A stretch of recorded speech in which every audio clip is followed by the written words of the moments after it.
जब किसी ज़रूरतमंद की आवाज़ तुम तक पहुँचे तो अल्लाह का शुक्र अदा करो कि उसने अपने बंदे की मदद के लिए तुम्हें पसंद फरमाया, वरना वो तो सब के लिए अकेला ही काफ़ी है।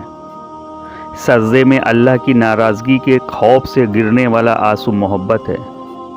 औरत खिलौना नहीं, वो अल्लाह की बनाई हुई एक ऐसी खूबसूरत नेमत है जो मौत की गोद में जाकर ज़िंदगी को जन्म देती है।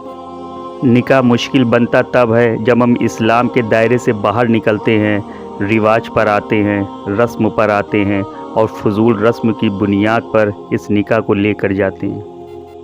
दुनिया के सभी रास्ते गूगल दिखा सकता है, लेकिन जन्नत का रास्ता कुरान और अहादीस में ही देखना पड़ेगा।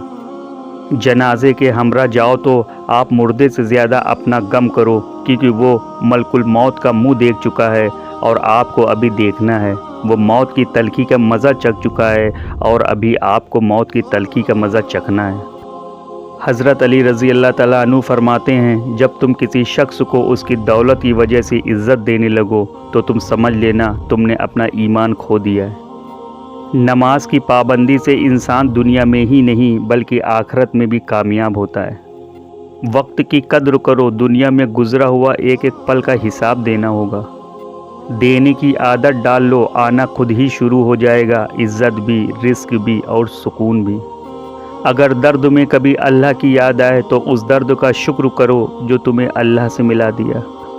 तन्हाई की इबादत में बेहद सुकून है, क्योंकि उस इबादत को देखने और जानने वाला सिर्फ अल्लाह है। मोहब्बत की असली मिसाल वो है जनाब जो सर्दियों में भी नमाज कज़ा नहीं करते। आपके वो अल्फाज भी तोहफ़ा हैं जो दूसरों को ज़िंदगी में आगे बढ़ने का हौसला देते हैं। ज़िंदगी में कभी बुरे वक्त से सामना हो जाए तो खामोश रहो, वरना दुनिया तमाशा बना देगी।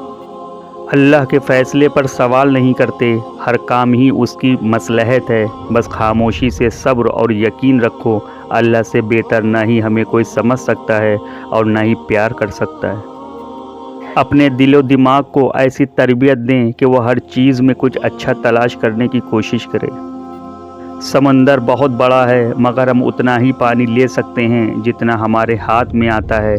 इसी तरह अल्लाह पाक की लामहदूद रहमतें, लेकिन हम उतना ही पाते हैं जितना हमारा ईमान होता है। किसी ने हज़रत अली रज़ी अल्लाह ताला अन्हु से पूछा कि जिनके माँ नहीं होती उनके बच्चों को दुआ कौन देता है?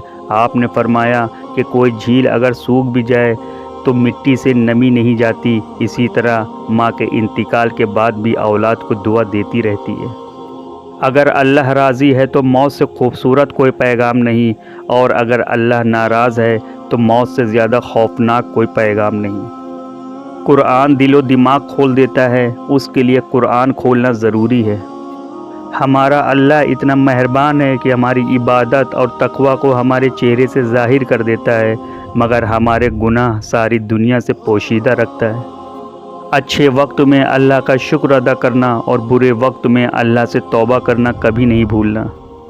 अल्लाह का ज़िक्र करते रहा करो, चाहे घर में हो या रास्ते में, क्योंकि जिस चीज़ के सामने अल्लाह का ज़िक्र करोगे, चाहे वो पत्थर, फूल, दरख्त या कुछ भी हो, क़यामत के दिन गवाही देंगे कि या अल्लाह, तेरा ये बंदा तेरे ज़िक्र में हमेशा मशगूल रहता था। सब्र रखें, हमारी मुसीबतें हमेशा के लिए वक्ती ही होती हैं। हमें ज़िंदगी से उदास नहीं होना चाहिए, बल्कि अपनी ज़िंदगी की अहमियत को समझकर अपने आप को बेहतर से बेहतर बनाने में अपनी सारी तवज्जो रखनी चाहिए। वक्त से पहले कभी इरादे का इजहार न करो, शिकायत ना करना भी सब्र में शामिल है। खामोशी बेफ़ायदा गुफ्तगू से बेहतर है। दुनिया में सबसे मुश्किल काम अपनी इस्लाह करना है। हज़रत मोहम्मद सल्लल्लाहु अलैहि वसल्लम ने इरशाद फरमाया, जो शख्स लोगों का माल लेता है और अदा करना चाहता है तो उसकी तरफ से अल्लाह अदा फरमा देता है, लेकिन जो शख्स लोगों का माल वापस ना करने का इरादे से लेता है तो अल्लाह भी उसको तबाह कर देता है। एक शख्स कहने लगा, बेटियों के इतने मसले होते हैं, अच्छा हुआ मेरी कोई बेटी नहीं है। जवाब दिया गया, क्या अल्लाह भी बेटी उसी को देता है जिसकी उसे पालने की औकात होती है। अगर कुछ लेने की ख्वाहिश है तो बुज़ुर्गों की दुआ लो, अगर कुछ देने की ख्वाहिश है तो अल्लाह की राह में दो। सजदा करते वक्त ये सोचा करो کہ ہم سے بڑا گنہگار کوئی نہیں اور اللہ سے بڑا مہربان کوئی نہیں۔ تم وقت کو چھوٹی چیز مت سمجھو، اس نے بڑے بڑے بادشاہوں کے دن پلٹ دیے۔ گناہوں سے ڈرنے والا موت سے نہیں ڈرتا، کیونکہ موت اس کے لیے ایک تحفہ ہوا کرتی ہے۔ لفظوں کا استعمال حفاظت سے کیا کریں، یہ تربیت کا بہترین ثبوت ہے۔ میرے اللہ نے بڑی تسلی دی ہے کہ وہ لوگ تیرے قابل ہی نہ تھے جن کو تم سے دور کیا میں نے۔